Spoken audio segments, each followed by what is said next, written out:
అందరికీ నమస్కారం. ఈ వారం కథా సమయానికి స్వాగతం. ఈ వారం కథ పేరు అమర ప్రేమ కథ. రాసినవారు జి కార్తిక, చదివినవారు రిషిత. అమర ప్రేమ గాథ. సాయంత్రం 5 అవుతుంది. పడమటి సూర్యుడు ఇక ఈ రోజుకు సెలవంటూ అస్తమించే మొదలు తన సౌందర్యాన్ని వెదజల్లే సమయం. జీవనోపాధి కోసం మనము రోజంతా ఏదో ఒక పనిలో పడక తప్పదు. పొద్దుపోతుందనగా అస్తమిస్తున్న సూర్యుడిలాగా ఇక ఈ రోజుకు తగిన మధుర క్షణాలను పోగు చేసుకోవాలని, మనకి సంతోషాన్ని, తృప్తిని కలుగజేసే ఆనవాళ్ల కోసం వెతుక్కునే సమయం. అలాంటి సమయంలో ఇష్టమైన పుస్తకాలు, కవిత్వాలు చదువుకోవాలనిపిస్తుంది. అందులో రచయిత లేదా కవి చూపిన ప్రపంచాన్ని మనదిగా చేసుకొని దాంట్లో లీనమై ప్రపంచాన్ని, జీవితంలోని కష్ట నష్టాల్ని కాసేపు మర్చిపోవడం, ఇంకా చదివిన దాంట్లో మన మనసుకి తీక్షణంగా తాకిన విషయాల్ని రాత్రంతా తర్కించుకోవడం చెప్పలేని అనుభవం. ఇంకా స్నేహితులతో ఆటలాడుకోవడం లేదా ముచ్చట్లు పెట్టడం మనసుకి చాలా తేలికనిస్తుంది. మరి ప్రేమలో ఉన్న వాళ్ళకైతే రోజంతా ప్రియుడి లేక ప్రియురాలి తలపులను అణుచుకొని ఒక్కసారిగా ఆ ప్రేమను చిందించే సమయం. 6 నెలల క్రితం అలాంటి ఓ సాయం సమయంలో ఎప్పుడులాగే ఆ రోజు కూడా అద్వైత్తో మాట్లాడుతుండగా తనుండి, అమరా, ఉదయం ఆటలో కావాలనే ఓడిపోయావు కదూ అని అడిగాడు. నేను అదేం లేదు అన్నాను. తను నమ్మకుండా మళ్ళీ మళ్ళీ అదే ప్రశ్న అడిగేసరికి అవును నీకోసమే అని చెప్పి చిన్నగా నవ్వాను. తను మళ్ళీ నేనంటే నీకెందుకంత ఇష్టం అని అడిగాడు. ప్రశ్న పాతదేనైనా అప్పుడు సమాధానం లేదు. ఇష్టం అంతే, ఎందుకో తెలీదు అని చెప్పాను. కానీ అసలు ప్రేమ ఎందుకు, ఎక్కడ, ఎవరి మీద పుడుతుందో, ఎందుకు పెరుగుతుందో చెప్పడం చాలా కష్టమే. ప్రేమ అంటే నాకు మొట్టమొదటగా గుర్తొచ్చేది మాత్రం మా నాన్నే. సరిగ్గా అప్పుడు నాకు 20 సంవత్సరాలు కూడా నిండలేదు. అప్పుడే మా నాన్న చనిపోయారు. తను బతుకుండగా తెలియలేదు, కానీ కనుమరుగయ్యేసరికే తెలిసింది ప్రేమంటే ఇవ్వడం అని.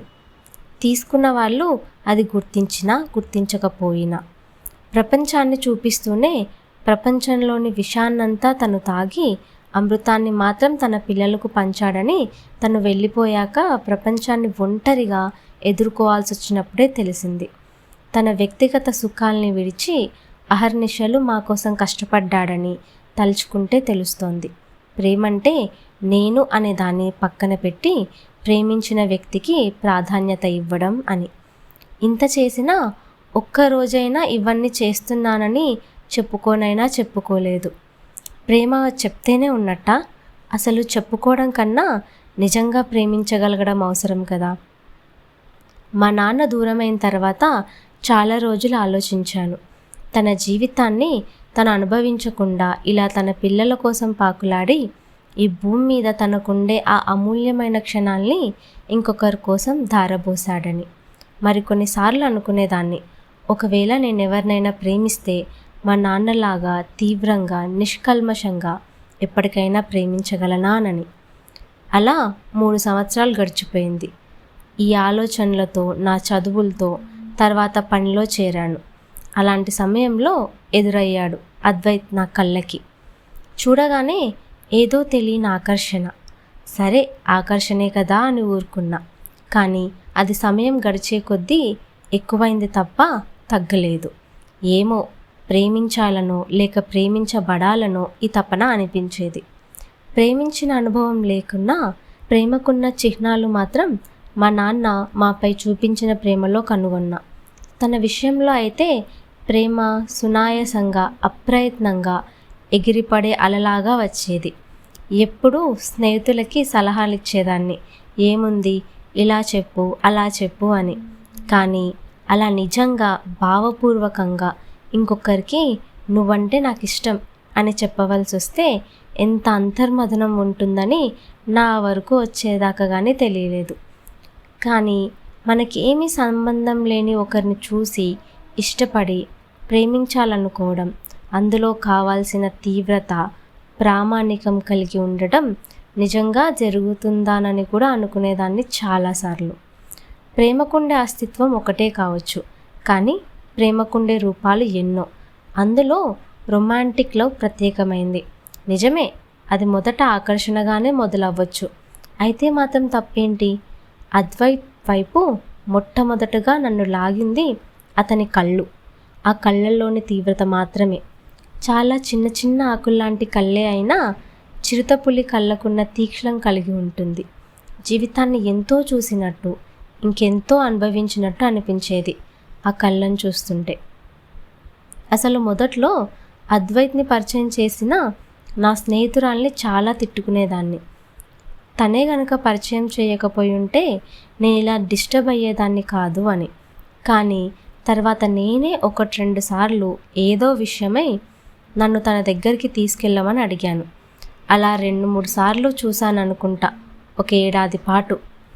చూసిన ప్రతిసారి తన కళ్ళ వైపే నా కళ్ళు వెళ్ళేవి. తను సరిగ్గా గమనించేవాడు కాదు, కానీ ఒకవేళ గమనించుంటే కనుక ఏమనుకునేవాడో అనిపిస్తుంది ఇప్పుడు తలుచుకుంటే. చాలాసార్లు నువ్వంటే నాకు ఇష్టం అని చెప్పాలి అనుకున్నా. మనసులో లెక్కలేనన్ని ప్రశ్నలు తలెత్తేవి. తన గురించి సరిగ్గా తెలియనైనా తెలీదు. ఎవరినన్నా అడగాలని కూడా అనిపించేది కాదు.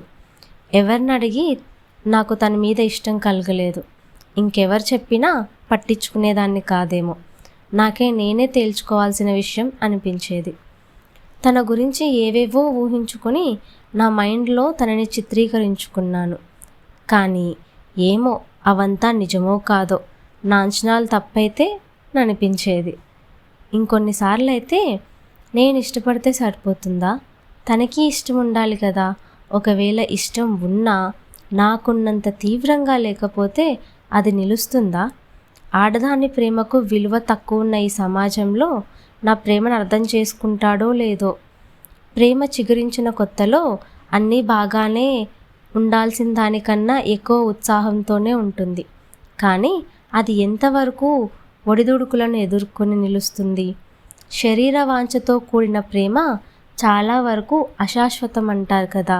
ఇలాంటి ప్రశ్నలతో సతమతమవుతూ 2 ఏళ్ళు గడిచిపోయింది. కానీ ఈ ఆలోచనలకు మించిన ఏదో శక్తి, అది హార్మోన్స్ ప్రభావమే కావచ్చు, లేక అంతకు మించినదే కావచ్చు. అది ఈ సమాజ నిర్మిత కట్టుబాట్లను తృణీకరించింది. అసలు నీతులు, అవినీతులు, కట్టుబాట్లు అనేవి మనకై మనం ప్రయోగాలు చేసి మనలోని చీకటి కోణాల్ని ఎదుర్కొని చేయాల్సిన గమ్యం అని నేను గట్టిగా నమ్ముతాను. నిజమే, పౌరాణిక గ్రంథాలు, మన పూర్వీకులు చూపిన జీవన మార్గాలు, వాళ్ళు వర్గీకరించిన నీతి అవినీతులు మన జీవితానికి ఆది మాత్రమే కావాలి, కానీ గమ్యస్థానం కాకూడదు. ఒకవేళ బలవంతంగా రుద్దాలని ప్రయత్నిస్తే కృత్రిమంగా జీవించే బయోమిషన్స్ అవుతాం, కానీ సొంతంగా ఆలోచించగలిగిన మనుషులం ఎలా అవుతాం? ఉన్నదొక చిన్న జీవితం, అది కూడా ఎప్పుడు పోతుందో తెలియని అనిశ్చిత పరిస్థితుల్లో మానవ మనుగడ ఇప్పటికీ కొనసాగుతుంది. అలాంటప్పుడు మనకు నచ్చిన వాటి కోసం పోరాడకపోతే ఎలా? మరి అంత రిస్క్ అవర్స్ అయిపోయామా? ఇలా సమాజానికి తిరగబడితే కష్టాలు పడాల్సి వస్తుందంటారు పెద్దలు. అసలు ఇష్టం ఉంటే కష్టం కనిపిస్తుందా? ఒకవేళ కనిపించినా భరించడం సులువవుతుంది కదూ. ఇలా చాలా రకాలుగా ఆలోచించి కొంత ధైర్యం తెచ్చుకొని తనతో చెప్పేశా, ఒకవేళ నా ఆదర్శాలకు తను తగినవాడు కాకపోతే కనీసం మర్చిపోయే ప్రయత్నమన్నా చేద్దామని. నేను చెప్పిన తర్వాత తన స్పందన మాత్రం నేను అనుకున్న దానికన్నా ఎక్కువ పాజిటివ్గా ఉంది. తను తిరిగి ప్రేమిస్తాడో లేదో అప్పుడు తెలియలేదు, కానీ ప్రేమను తెలియజేసిన నా భావాలకు గౌరవం ఇచ్చి మంచిగా మాట్లాడాడు. నేను కోరుకుంది కూడా అంతే. అంతకంటే ఎక్కువ మంచి జరిగితే అది నా అదృష్టమే అనుకున్నా. అసలు ఇంతమంది ఉండగా తనే ఎందుకు ఇంతగా నచ్చాడని చాలా రోజులు అనుకున్నా. కానీ తనకు దగ్గరయ్యాక తెలిసింది, నేను ఇన్స్టింక్టివ్గా తన గురించి అనుకున్న వాటిలో చాలా వరకు నిజమేనని. బహుశా అందుకేనేమో నాకు తెలియకుండానే ఎక్కువ నచ్చేశాడు. తనదే అంటూ ప్రత్యేకమైన ఆలోచనలు, ఏ విషయాన్నైనా సూటిగా మాట్లాడడం, సమాజం హర్షిస్తుందా లేక దూషిస్తుందా అన్న వాటితో సంబంధం లేక తనకు నచ్చినట్టుగా బతకడం, తనకంటూ తాను వెతుక్కొని తను నమ్మేటటువంటి నీతుల్ని సిద్ధాంతాల్ని మాత్రం పాటిస్తూ సమాజంలోనే ఉన్న ఏకాంత జీవితం గడుపుతుండేవాడు. అసలు పెళ్ళంటే నమ్మకం లేదని, జీవితంలో చూడాల్సినవి చూసేశానని చెప్పేవాడు. అయినా నాతో ప్రేమగానే ఉండేవాడు. తన హృదయం అంతా ప్రేమతో నిండిపోయిందనుకుంటా. అది గతంలో తన ప్రియురాళ్లకు పంచిపెట్టేసినా ఇంకా ఇంకిపోలేదనుకుంటా. అసలు ప్రేమ స్వభావమే అంతేనేమో. ప్రేమించిన వారి హృదయంలో సహజమైన వాత్సల్యం, అనురాగాలను పెంపొందిస్తుందనుకుంటా. కానీ ఇంత మంచిగా ఉండే ఇతనికి ఇన్ని విరహాలు ఎందుకు అని చాలాసార్లు అనుకునేదాన్ని. ఏమో, అవే అతన్ని ఇప్పుడు ఇలా నేను చూస్తున్న మనిషిగా మార్చిందేమో. భరించలేని బాధని అనుభవిస్తే గాని చిన్న కీటకం నుండి సుందరమైన సీతాకోక చిలుకలుగా రూపురేఖలు మారవు కదా, అలానేనేమో మనుషుల స్వభావాలు కూడా రూపుదిద్దుకునేది. అలాగని తను ఏమచ్చా లేని శ్రీరామచంద్రుడైతే కాదు, గతంలోనూ ఇప్పుడు కూడాను. కానీ తనలో ఉండే లోపాలను గుర్తించడమే కాక వాటిని నిర్భయంగా చెప్పే ధైర్యము ఉంది, వాటిని ఎదుర్కొనే ప్రయత్నము ఉంది. అయినా ఏ లోపాలు లేని మనుషులను చూస్తేనే నాకు ఎక్కువ భయం, అపనమ్మకం. అలాంటి వాళ్ళైతే జీవితాన్ని స్వయంగా ఎదుర్కోవడానికైనా ఉండాలి, లేక పైకి నటిస్తూ వాళ్ళ చీకటి కోణాలని ఇతరుల నుండి జాగ్రత్తగా దాచేస్తున్నా ఉండాలి.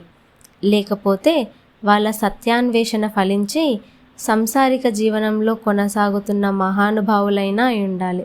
కానీ అలాంటి వాళ్ళు నూటికో కోటికో ఒకరు ఇద్దరు మాత్రమే కనపడడమే ఎక్కువ.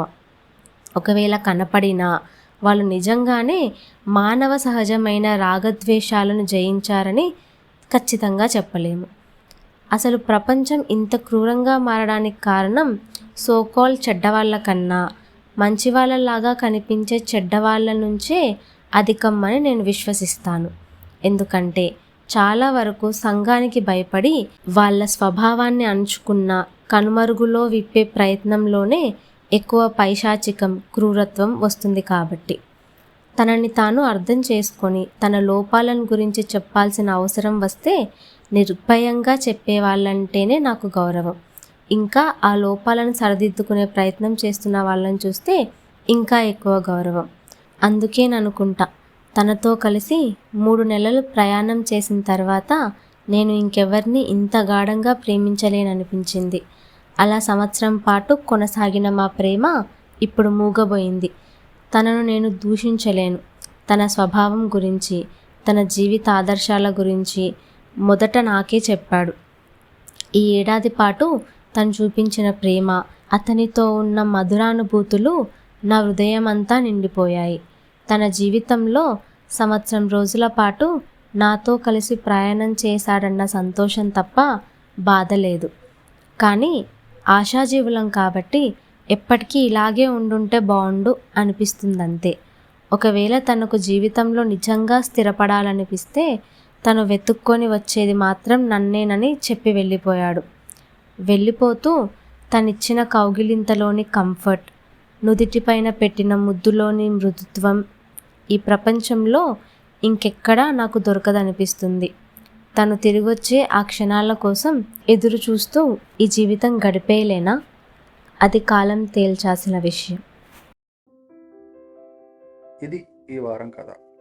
మరో కథ, మరో రచయిత, మరో ఆలోచనతో మళ్ళీ ఇక్కడే వినిపిస్తాం. ఈ లోపల మీలోని కథ కూడా ఆలోచిస్తారు అని కోరుకుంటూ కథా సమయానికి ఒక వారం విరామం. మీ తెలుగు కలెక్టివ్ టీం.